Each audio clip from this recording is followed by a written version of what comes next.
Olá, meu amigo! Aqui quem fala é Bruno Paniago, atuo no mercado de energia solar fotovoltaica desde 2017 e estou aqui compartilhando, opa, quase não saiu, as minhas experiências nesse setor aqui no YouTube.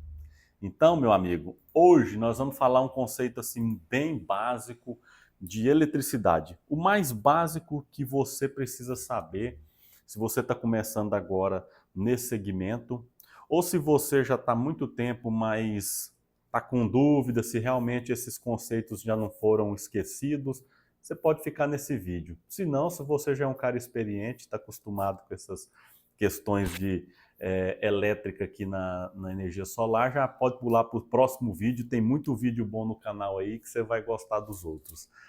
Vamos lá, vamos dar uma apresentação que eu coloquei aqui para a gente se balizar nesse segmento aí. Deixa eu ver aqui se ela está ficando boa. Tá, beleza. Então, hoje é o básico de eletricidade na energia solar. E o que é o básico de energia solar, de eletricidade? É corrente elétrica e tensão elétrica. Então, as placas solares, elas têm uma curva característica, nessa curva IV, chamada curva IV. I, que é de corrente elétrica, V de tensão elétrica. Então, é, você tem, aqui a gente tem mostrando duas influências, né? Na primeira aqui do lado esquerdo eu tenho influência da radiação e do lado direito eu tenho influência da temperatura. Então, é o que ocorre nessas curvas com a variação de radiação e com a variação de temperatura. Nesse do lado esquerdo aqui, cada curva dessa representa, ó, a primeira, a mais alta aqui, essa azul, representa uma irradiância de 1000 watts por metro quadrado. A do meio, essa vermelha, 800 watts por metro quadrado. E a mais de baixo, 600 watts por metro quadrado. Talvez esteja pequena aí, não sei se você vai enxergar os valores aqui. Então, o que está mostrando aqui? 1000 watts por metro quadrado, a gente considera que é a máxima. Isso daqui, geralmente, os módulos fotovoltaicos, eles são testados em laboratório com 1000 watts por metro quadrado para estabelecer as unidades dele ali. Todos esses parâmetros são testados a 1000 watts por metro quadrado, que é aquele céu limpo, né? Nenhuma nuvem no céu, meio-dia, incidência perpendicular do Sol nas placas. Então, esse é o melhor dos mundos para geração de energia. Então, o seu módulo é testado para isso. Quando eu tenho, então, uma redução, a gente nota nitidamente aqui essa diminuição de corrente elétrica, né? Aqui eu tenho quase 9 amperes e aqui no verde eu tenho um pouco mais de 5. Então, só nisso aqui a gente já vê. Tá, mas ao longo da curva, o que acontece? Por enquanto, vamos se atentar só a essas oscilações aqui. Na próximo módulo aqui, a gente vai ver um pouco mais do comportamento dessa curva. Então, o importante é isso, é saber que é melhor quando a gente tem mais radiação, né? Que é mais radiação solar, mais watts por metro quadrado ali atingindo aquelas placas. Outra influência que não é tão forte, mas existe, né? Ela é representativa, é a influência da temperatura. Então, quanto mais calor, mais quente tiver a placa, mais prejuízo eu tenho na geração de energia solar. Isso já é uma questão que, às vezes, quem está começando vai falar, mas espera aí, quanto mais quente, pior. Pode se estranhar, mas é isso mesmo, você entendeu certinho. Quanto mais quente tiver a placa solar, menos ela gera de energia, por causa desse efeito aqui. Olha só, então eu tenho cada gráfico desse, ó, o primeiro com 15 graus Celsius, bem frio, e o último aqui com 55 graus. Olha só, eu diminuí, foi leve, ó, na corrente aqui você quase não viu, não afetou muito nesse primeiro trecho da curva aqui, ó. Mas o que importa para a gente, né? Vamos ver daqui a pouco no próximo aqui, são esses pontos onde essa curva muda o sentido da curva. Ela vem diminuindo, diminuindo, diminuindo, de repente ela cai de uma vez. Então, nesse ponto onde ela cai de uma vez, nós vamos ver que são esses pontinhos aqui, ó. Deixa eu até desenhar eles aqui. Esses pontinhos aqui que são os interessantes para a energia solar, para a operação dela. Então, a energia solar ela opera nesses pontinhos aqui. Aqui a gente está tendo uma pequena variação. Nesse aqui as variações já são maiores. Beleza, dito isso, a gente parte para essa avaliação aqui, ó, que é quando eu junto a curva IV com a curva PV. O que é a curva PV? Potência versus tensão. Então, eu tenho a tensão elétrica aqui nesse eixo X, que vale para os dois gráficos, né, a mesma tensão, e eu tenho corrente elétrica aqui. Corrente e potência em Y. Então, do lado esquerdo aqui você vai ver corrente, do lado direito você vê potência elétrica. Tá, e aí, o que está mostrando? Então, olha só, vamos considerar que nós estamos com a mesma temperatura, mesma radiação. O seu módulo tem esse comportamento de tensão e corrente aqui. Ó. O que significa ISC? Corrente de curto-circuito. Vamos lá. E o que significa VOC? Tensão de circuito aberto. Então, a minha máxima tensão na placa solar, ela tem um nome. Tensão de circuito aberto. Grava isso daí, anota. Minha máxima tensão num painel solar é a tensão de circuito aberto. O que significa? Que eu não tenho carga. Eu vou ali, pego a placa, ponho no sol, vou lá com o multímetro, meço na ponteira positivo com negativo, vai dar a tensão de circuito aberto. Certo? E o que é a corrente de curto-circuito? Essa máxima corrente que eu tenho nele aqui. É a gente fechando os polos, né? Se eu pegar um cabo ali e fechar um e o outro, medir a corrente que eu vou ter ali, essa é a máxima corrente. Mas ela não gera energia, ela não está conectada numa carga. Então, quando ela não está conectada numa carga, eu tenho a tensão elétrica zerada, estou fechando os polos.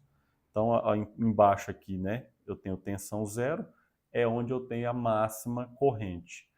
Quando eu estou em operação, aí ela vai aumentando a tensão, diminuindo levemente a corrente, até ela cair de uma vez. Começa a cair mais abruptamente aqui, até chegar na corrente, na tensão de circuito aberto, onde a corrente elétrica é zero. Então, quando eu meço ali nas ponteiras, eu não tenho corrente nenhuma elétrica. Por isso eu tenho a tensão máxima. E o que o inversor faz? O inversor faz o rastreamento da máxima potência, que é o que a gente chama lá de MPPT, né? Essa procura. Ele procura o ponto de máxima potência. E onde é esse ponto? Nesse lugar aqui, ó. Bem nessa virada de curva, da curva IV. Então, o que acontece? O que é potência elétrica? Vamos voltar para uma expressão algébrica aqui. Ó, P é igual a V vezes I. Quem for dessa parte aí de engenharia vai lembrar disso.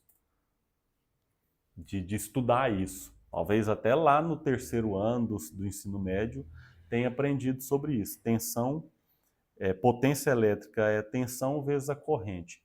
Então, se eu vou multiplicando aqui, ó, tensão vezes corrente, eu vou aumentando aqui, ó. Quando eu estou com zero, a minha potência é zero. Se eu tiver tanto de corrente como de tensão zero, eu tenho zero aqui. Então, assim com que vai diminuindo essa corrente, mas vai aumentando a tensão, eu vou aumentando a potência elétrica. Ó. Quando chega nesse ponto, a minha corrente começa a diminuir muito. A minha tensão continua aumentando, mas a minha corrente cai muito. Então já começa a diminuir minha potência elétrica. Ó. Entendeu? Aqui ela estava crescendo, crescendo, crescendo. Mesmo com a leve diminuição aqui da corrente, como a tensão crescia, a potência crescia. mas a partir desse ponto, não consigo mais crescer, só caindo, caindo, caindo até chegar a zero aqui na tensão de circuito aberto. É isso que você precisa enxergar no funcionamento de uma placa solar, né? No sistema. Então, o seu inversor, ou microinversor, ele vai procurar esse ponto aqui, ó. Ele vai buscar a máxima potência do seu arranjo fotovoltaico, né? Então, para trabalhar nesse ponto aqui, certo?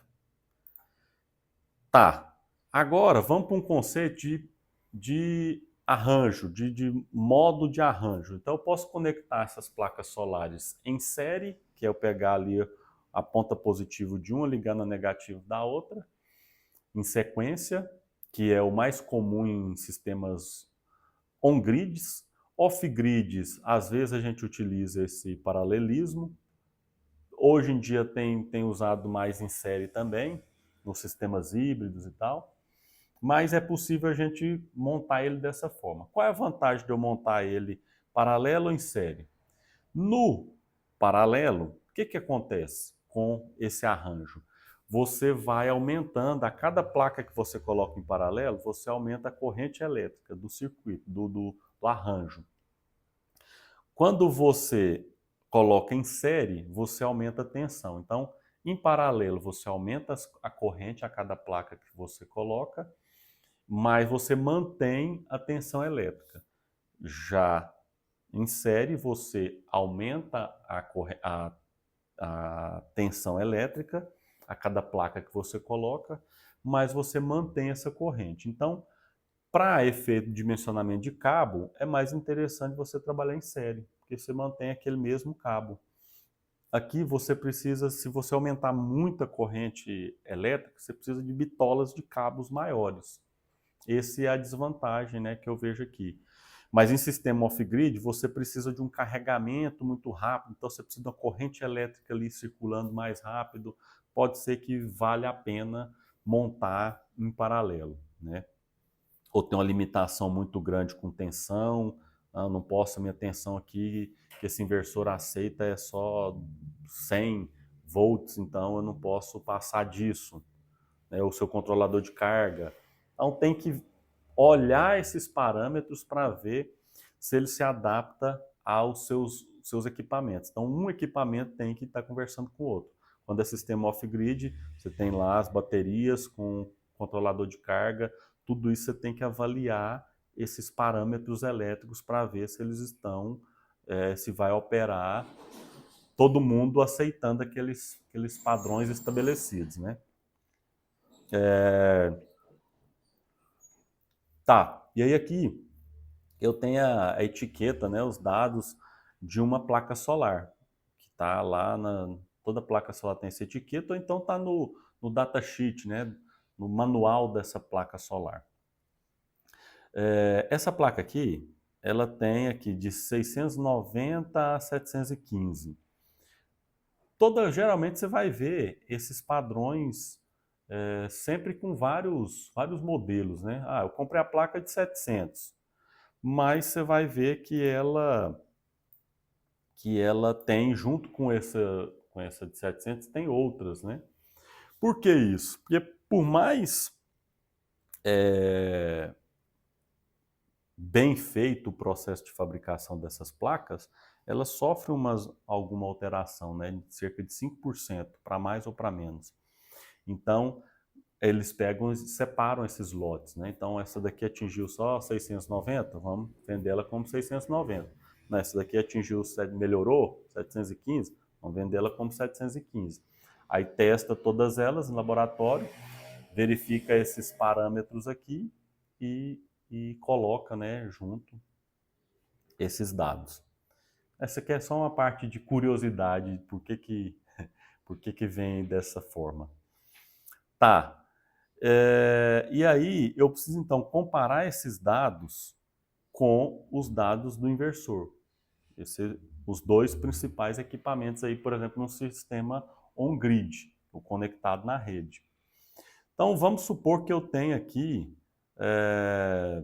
eu queira colocar 10 placas dessa em série, 10 placas dessa de 700 watts, eu queira colocar ela em série nesse inversor aqui. Vamos ver se eu posso. Primeiro, seria a questão da potência, né? Primeira coisa que eu tenho que ver. Tá, mas eu tenho 10 placas dessa. Deixa eu calcular aqui que vai ficar melhor. 10 placas. 10 vezes 700, eu tenho 7.000 watt-pico. Tá, aqui já, primeiro dado eu já falo, mas tá errado. Eu tenho um inversor de máxima potência nominal 2.000, vou colocar 7.000. Uai, Bruno, aí já vai perder muita, né? Vai perder muita energia nesse negócio aí. Só por isso daqui já estaria desclassificado. Mas, só para exemplo, vamos trabalhar aqui para a gente ver os outros parâmetros, né? Porque às vezes passa nesse parâmetro aqui, ó, eu tenho aqui 5.000, 6.000, 7.000 e outros parâmetros aqui de corrente e tensão não passa na verificação, né? Então vamos avaliar os outros parâmetros. Essa placa aqui, ó, a máxima tensão dela vai ser a tensão de circuito aberto, que está aqui, ó, o VOC, 49,83. Então, vou pegar aqui, ó, 49,83 vezes 10, 498 volts. Eu poderia colocar essas 10 placas nesse inversor? Não. Por quê? Por esse padrão aqui, me mostra que eu estou querendo colocar uma tensão de corrente contínua maior do que a máxima tensão que ele aceita. Então, a máxima tensão CC desse inversor é 480. Como é que eu quero colocar 498? Já aqui já furou. A faixa de operação dele, ó, é de 180 a 480. Então, eu poderia também colocar duas placas solar desse daqui? Não posso. Duas placas vai dar menos de 100 watts, 100 volts. Então, também não funcionaria esse inversor aqui. Entendeu? Outra coisa que eu tenho que avaliar é a corrente elétrica. Então, quanto que é a corrente elétrica? Então, a máxima corrente é aquela corrente de curto-circuito que a gente falou. Ah, Bruno, mas a operação dele vai operar, curto-circuito é um caso dele não está funcionando, mas em funcionamento, a máxima corrente é 16,77. Tá, nenhuma nem outra não passa também nesse inversor aqui. Então, esse inversor, mesmo que você tivesse aqui, ó, só duas placas, né? Que ele dá 700 vezes 2, 1.400 watts. 1.400 watts é menor que os 2.000 de potência nominal dele. Mesmo assim, você não poderia usar. Por quê? Porque ele vai te entregar uma corrente de 16,77, só que o seu inversor só aceita 11,5. Então, ele não vai conseguir trabalhar nessa potência que você dimensionou para ele. Então, pessoal, esses são os dois básicos do básico, né? Os dois parâmetros que você tem que avaliar: tensão do seu arranjo fotovoltaico, corrente da sua placa solar, ou se você fosse pôr então em paralelo essas placas, aí sim que ia piorar, né? Que eu ia ter 17,82 vezes 2, faz 18 vezes 2, 30 e tantos, 36, mais ou menos, 36 ampere. Para quê? Se esse inversor só aceita 11,5. Então, o vídeo hoje é rápido, básico, mas muito, muito importante. Eu já vi muita gente assim, já com mais de ano no mercado, que não tem entendimento dessas contas, desses conceitos aqui. Espero que tenha gostado e te espero no próximo vídeo. Um abraço!